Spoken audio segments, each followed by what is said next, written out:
Sa mga hindi nakakaalam, sa kanya talaga nagsimula yung term na kakonsitan. Meron ka bang ipinangako sa ating barangay na hanggang ngayon ay hindi mo pa natupad? Ano ba ang mga ginawa mo sa barangay? Bakit ikaw ang pinipili ng karamihan? Magandang katanungan yan. Pag wala pong sabong na hanap buhay ang inyong lingkod, wala pong matutulungan ang inyong lingkod. Yung mga nadidismayang tao sa panunungkulan natin, ay yung mga taong kontra sa hindi naman lahat ng punong barangay ay kakampi mo ang nasa sa barangay. What's up guys? Welcome back to Kakonsis Channel. So for today's vlog, nagbabalik ang Kapakpak Talks and our guest for today, ang pinagkakapitagang kapitan ng Barangay Bukana, Kapitan Byron M. Dating Ginoo!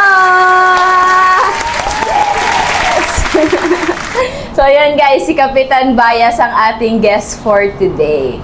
Alright, so tanong ko lang, Kap, bakit Bayas? Wala naman sa pangalan mo yung ano, Byron naman ang pangalan mo. Ano yung Bayas? Nickname nung maliit na meron kasing tahian yung mga lola ko, yung may mga telang maliliit, ang tawag doon ay Bayas. Mahilig ako maglaro nun. So yung pala, nickname pala niya yung Bayas, nanggaling sa ano, sa tahian. Alright, so ayan, Kap, ready ka na ba? Ready. And anong naisip po, bakit pumayag ka sa aking interview? Wala namang masama. Maganda nga yan para malaman din ng ibang tao kung ano ang mga katanungan ninyo, masagot ng aking opisina. Yes, ayan, si Kapitan Bayas. So, sa mga hindi nakakaalam guys, siya yung, kung sa pagkakatanda ko, siya yung kasama ko nung nagsisimula pala ako mag-vlog, di ba? Tayong tatlo ni na Tatay Lando ang magkakasama, no? And sa mga hindi nakakaalam, sa kanya talaga nagsimula yung term na kakonsi, di ba? Sa kanya yung nanggaling, tapos ipinasa niya na lang sa tatay dahil ang tatay yung nag-vlog. So, sa kanya talaga nanggaling yung kakonsi. So, kakonsi? Yes. Dahil dati din siyang konsehal or kagawad ng barangay, tama? Tama. So, gaano ba katagal ka bago ka naging kapitan? Ano yung mga nauna mong position? Naging kagawad ako ng 2013 to 2016, kung di ako nagkakamali. Tapos 2019 to 2023. Bali, 2 beses na term ka naging konsehal bago ka kapitan. Tapos naging kapitan ako ng 2023 up to now. Yes. Hanggang kailan yun? 2000? Hanggang November 2026. Yun. So, after term mo nito, may bala ka pa ulit tumakbo? Meron po. Meron. Pagpapatuloy po natin ang paglilingkod sa ating barangay. So, hanggang ilang term ba bago ka pwedeng bago hindi ka na pwede tumakbo bilang kapitan? 3 consecutive term. Tapos, halimbawa, nagpahinga ka ng isang term, tapos pwede ka na ulit tumakbo? Pwede. Wow. Pero may bala ka namang mas mataas pa na position ang anhin mo? Hindi ako pwedeng magsabi niya kundi taong bayan o taong barangay. Gustuhin ko man kung ayaw ng taong bayan, hindi ko pwedeng ipilit yun. Alright. So, ayan na. Magsisimula ng ating real questions. So, ayan. Landslide ang pagkapanalo mo bilang isang kapitan sa Bukana. Simula nang umupo ka bilang isang kapitan, meron ka bang ipinangako sa ating barangay na hanggang ngayon ay hindi mo pa natutupad? Isa lang ang ipinangako ko sa ating mga kabarangay. Ang ingatan, ang pananalapi ng ating barangay, yun ay natupad ko na. Pero yung mga proyekto ng mga pagawain sa barangay, hindi ko yan ipinangako sapagkat kapag walang budget, wala akong pwedeng ipangako. Pero pag may budget, yearly, 20% ng development fund, yun ay ipinagagawa ng aking panunungkulan. At may mga taong malalaking politiko na nag-sponsor sa akin na bigyan ako ng project, doon ko natutupad yung mga pangangailangan ng ating barangay. Yes. So, naisip ko pala, Kap, yung daan dito sa may 7-Eleven, di ba? Lagi siyang binabaha. Bata pa lang ako, ganun na yung problema. So, anong plano mo doon, Kap? Yan, inilapit ko na sa provincial, DPWH provincial. Tinugon naman nila ang aking paghingi ng tulong, ngunit inabot ang DPWH ng election ban nung nakaraan. Kaya ang sabi sa akin ay magpapanibagong request daw ako sa DPWH ngayong 2026. Eh di inilapit ko na rin yan sa Sangguniang Bayan, kay Mayor Tony Barcelon, at kung kanino man na matulungan ang ating barangay na maresolbahan yung problema ng pagbaha ng daan papuntang 7-Eleven. Alright. So, ayan, may ginawa naman palang action si Kapitan Bias doon sa problema natin. Kasi sa mga hindi nakakaalam guys, or sa mga solid supporter dyan, alam nyo na doon sa daan sa 7-Eleven or doon sa arko ng Barangay Bukana is laging binabaha talaga. Konting ulan lang is baha. Hindi po kasi yan budget ng barangay, hindi po kaya ng budget ng barangay yan. Ayan ay budget ng nasyonal. Pero inilapit ko po yan sa mga kinauukulan, wala pa po silang tugon. Ang ginagawa ko na lang pong aksyon dyan, nangihiram ako ng backhoe sa engineering, ipinahuhuay ko po yung mga kanal, inaalis ko po yung mga bara. At ito pong week na ito, basta gumanda po ang panahon, nakaabang po dyan yung project na declogging ang paglilinis ng kanal para maibasan po yung baha. Pero hindi po yun ang kasagutan. Ang kasagutan po dyan para mawala ang baha ng kalsadang iyan, ay ang mabutas ang kanal papuntang Barangay 3 to Barangay Wawa. Yung pinaka-fertile doon sa may papuntang Barangay 3. Yun, pag nabutas at nagawa ng paraan na may ayos ang pagdaloy ng tubig, wala nang magiging baha sa 7-Eleven. Yun ang tunay na solusyon. Hindi solusyon ang pagpapataas ng kalsada. Ang pagpapataas ng kalsada, pag tumaas ang kalsada, yung tubig, mangangalat lang yun sa mga tabi, sa mga gasolina, sa mga 7-Eleven, ganun din yun. Ang solusyon doon ay yung paglilinis ng kanal papuntang Barangay 3 to Barangay Wawa. Pag yun inaayos at nalagyan nila ng drainage, malaking bagay na yun na hindi na magkakaroon ng ganung baha sa lugar na yun. Yes. So, nung nakaraan lang yun, nakita ko sa Facebook niya, sayang hindi natin na-i-vlog eh. Naglinis sila doon. Tapos, ang makakagawa lang nun ang LGU. Sa panunungkulan ng ating pinunong bayan. Inilapit ko yan sa kanila. Yes. So, next question. Kilala ka. Pwede mo naman hindi sagutin, Kap. So, ayan. Kilala ka ng ating barangay bilang isang sabungero. Alam naman natin na ang sabong ay isang sugal. At ang mga mamamayan ay masama agad ang unang iniisip nila sa isang taong nagsusugal. Never kang natatalo sa eleksyon. Simula konsehal hanggang kapitan. Ano ba ang mga ginawa mo sa barangay? Bakit ikaw ang pinipili ng karamihan? Magandang katanungan yan, yung sa sabong. Yan ang inaabangan kong tanong nyo. At isa pa, sa salita ng tanong mo, bakit hindi natatalo? Yung sabong, sa mga hindi nakakaunawa or nakakaintindi, yun daw ay sugal. Tama po yan, sugal po yan. Pero, ang katayuan ko po ng inyong lingkod sa isang sabungan ay ako po ay empleyado. Ako po ay nag-organize ng sabong. Gaya po halimbawa ng isang sabungan. Ako po ang may hawak ng mga maintenance po roon. Ako po ay organizer. Hawak po namin ng mga kantin. Pagkakain kayo doon, bibili kayo ng tubig, ako po ay may kinikita roon. Sa katanungan yung bakit hindi ako natatalo sa labanan ng eleksyon, paano po ako pagtitiwalaan ng tao kung isinusugal ko po ang aking buhay sa pagsasabong? Hindi po yan, ganito po yan. Yung kinikita ko po sa sabong, pag po may lumalapit sa aking kabarangay, yung akin pong kinikita sa sabungan, iniaambag ko po sa nangangailangan ng aking kapwa kabarangay. Gaya po pag may mga patay, alam niyo po yan, na balita na ako daw po ay namimigay ng kabaong, totoo po yan, totoo po yan. Yung kinikita ko po sa sabungan, walang halong biro po, ay napapabigay po sa serbisyo sa mga namatayang pamilya. Totoo po yan, humihingi po ako ng tulong sa mga vice mayor, sa mga konsehal, sa mga kaibigan ko, nag-aambag-ambag. Ang kakulangan po noon, ako na po nagpupuno na ang aking pong hanap buhay ay sa sabong.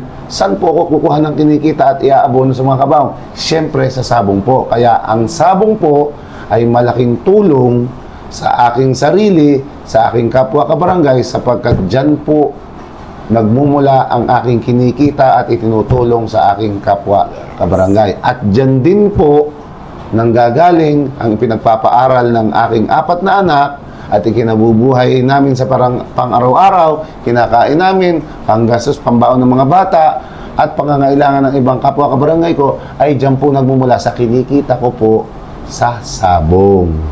Ayan, sa mga curious, sana nalinawan kayo sa mga sagot ni Kapitan. Pag wala pong sabong na hanap buhay ang inyong lingkod, wala pong matutulungan ang inyong lingkod. So, sinasabi mo ba, Kap, na most of the time, kapag may nanghihingi ng tulong, isa sariling bulsa mo talaga ito? Sariling bulsa po yan. Harap po, ang Panginoon ay dukot bulsa po. Akong tumutulong ng 100%, hindi po galing sa ibang tao yan. Galing po yan sa sariling bulsa ni Kapitan na ang kinikita ay galing sa pag-organize ng sabong. So, masasabi mo ba, Kap, na may time, dumating ba yung time na na mas malaki pa yung inilabas mo sariling pera kaysa dun sa isinasahod mo bilang kapitan? Totoo po yan. Gaano lang po kaliit ang sahod ng punong barangay. Kulang pa po yan sa mga nangihingi ng tulong na may mga sakit, mga nasa ospital. Wala po, binabaliwala ko po yan. Ang pinaka main source po ng aking pinanggagalingan ng pagtulong isa hanap buhay ko po talaga. Yes. Ayan po, sobra-sobra po ang pasasalamat ko sa mga nagtitiwala sa akin na pinagtitiwalaan ako na ipaubaya sa akin ang pagmamanage or pag-organize ng sabungan. Yes. So, pwede bang maitanong, Kap, kung okay lang, kung magkano ba ang sahod bilang isang kapitan? Bilang kapitan, ang sahod po ng punong barangay ng Barangay Bukana ay 8,601 aman. Isang buwan. Hindi 8,000? 8,600 lang po. Grabe naman, 8,000 lang pala ang sahod. Akala ko nasa 20, gano'n. Opo. Pag po may mga event po sa barangay na mga gaya po sa health, ng mga turukan, may mga bisita po tayong kailangan timbangin ng mga bata, kailangan may mag-check up ang mga taong baryo, kulang pa po yung ating sinasahod sa pagtulong sa ating kinauukulan. So, alam nyo guys, talagang nasa puso mo lang talagang maglingkod or tumulong. Para bang hindi ako masaya pag hindi ako nakakatulong. Wow, grabe. Alam po yan ng taong barangay kung sino po ang natutulungan ko at ramdam po nila sa puso at isip nila, hindi na po ako magsasalita kung sino-sino, ramdam po nila. Yung mga nagsasalitang against sa sabong ang aking hanap buhay, yun po ay kasama na po sa parte ng buhay. Ayun po ang mga naiinggit at kahit wala akong ginagawang masama, hindi sila tuwa sa ginagawa ko. Yun po ang tinatawag na hindi naman lahat ng punong barangay ay kakampi mo ang nasa sa barangay. Siyempre, yung iba against sa'yo, yun ang magsasalita sa'yo ng hindi maganda sa'yo. Karaniwan na po yun sa pamumuhay ng isang punong barangay. Tanggap ko po yun. Alright, diba? Ginagamit niya yung mga kinikita niya sa pagsasabong para itulong sa barangay. Yes. So, next question. Sa kasalukuyan ay naririnig ko lang kasi may mga usap-usapan na marami na ang nadidismaya sa iyong pamumuno sa ating barangay. May mga tao na binoto ka pero ngayon ay nadismaya sa iyo. Meron ka bang gustong ipaliwanag sa barangay natin tungkol dito? Meron. Yung mga nadidismayang tao sa panunungkulan natin ay yung mga taong kontra sa atin na kapag humiling sa akin ng pabor na hindi ko napapagbigyan, yun ay madidismaya. Pero ang hinihingi nilang pabor sa akin, hindi naman angkop at tama para sa ating barangay. Binibigyan ko lang ng pabor at mga humihingi sa akin ng pabor ang mga taong baryo, ay yung hindi magkakaroon ng problema. Pero kung ang hihingi nilang pabor sa akin ay magkakaroon ng feedback na masama sa akin at problema sa barangay, talagang tinatabla ko sila at humihingi ko ng pasensya na hindi ko sila mapapagbigyan sa kanilang hinihingi. Kaya yung mga nadismayang sinasabi niya sa akin sa panunungkulan ko, tama, gaya ng sinabi ko nung huling tanong, yan pangkaraniwan na sa nanunungkulang, laging may kontrang tao. Yes, talagang basta ang aking goal, ipagpatuloy ko ang aking panunungkulan, pagtulong, wala akong pakialam sa mga taong naiinis sa akin, ang mahalaga nakakatulong ako. Alright, so talagang totoo yun, hindi naman mawawala talaga yung mga taong against sa'yo. Dahil hindi naman, sabi nga, hindi naman talaga lahat ng tao is gusto yung ginagawa. Tama po. Alright, next question. Ano-ano pa ang mga plano mo sa barangay natin? Kung may mga future na plano ka pa? Madami. Kung sa plano, ay madami po. Plano ko by next year, first quarter ng 2026, yung problema ng mga kakalat-kalat na alpas na aso, nag-allotted budget na po kami dyan para makabili po kami ng mga tali ng aso upang maitali na ang mga pakalat-kalat na aso. May record po kami ng mga may-ari ng aso sa aking empleyado na si Era Migalion. Siya ang barangay animal welfare namin. Ay nakalista naman po ang bibigyan namin ng tali, at pag hindi po sila sumunod sa batas or ordinansa na aso mo itali mo, ay tatawag po kami or pupunta kami sa DLG sa kinaukulan kung ano ang karampatang parusa na maibibigay sa kanila. Marami pa ang mga future na pwede namin gawin. Ang lahat ng madidilim na sityo na barangay paggabi na wala pang ilaw, yan ay this coming 2026 ay mga nakabudget na dyan ang mga pagawain natin. So, guilty naman ako doon na minsan talaga yung mga aso kay pakalat-kalat. Pero simula nung nag-post si Kapitan Bayas, nakita ko sa yung post niya na aso mo, itali mo. Talagang nakatali talaga yung mga aso namin. Pinapakawalan na namin siya kapag nag-iingay, kapag iihi, tapos tinatali na din naman agad. So, ayan. Simula ngayon talagang susundin natin yan. So, ayan, last na. Anong masasabi mo sa mga Bukana vloggers? Simula nung Bukana vloggers, natutuwa ako. Natuto silang mag-vlog. Yung mga dating tambay, nagkaroon sila ng ay libangan ng pagbablog. Hindi naman lingid sa ating kaalaman ang pagbablog, basta maging masipag ka lang at tumaas ang iyong views, yan ay may kinikita ang bawat vlogger. Natutuwa ako doon at nagpapasalamat din ako sa lahat ng vlogger ng Barangay Bukana. Sila ay malaki ang naitutulong or naiaambag sa kapwa kabarangay natin, lalong-lalo na kapag may mga kalamidad. Humihingi sila sa kanilang mga sponsor nila ng mga pambigay ayuda, bigas, kung ano mang pagkain na may bibigyan nila, paglilinis ng tabing dagat.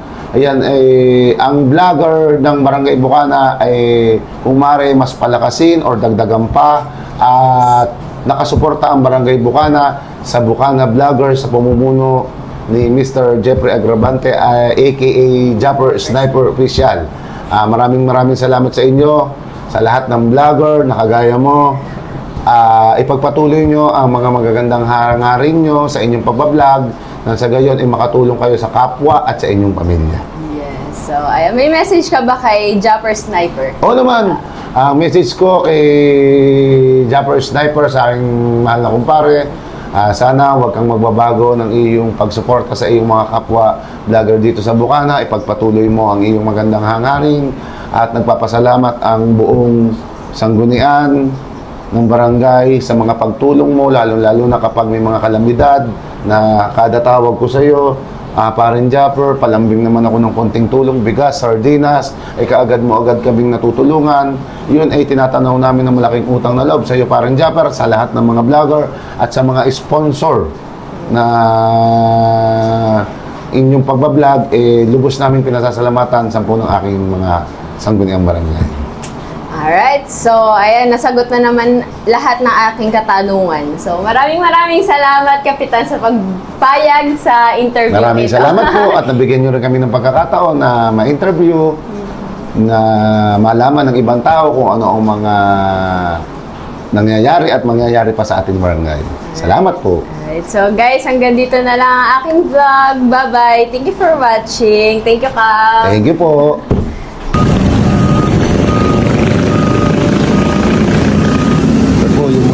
Din sa ilalim ng tulay ng boundary ng Bukana, 7-Eleven. Kaya po nagbabaha dito po na 7-Eleven, oh. Baka sakalang dito po makatulong ang paglilinis.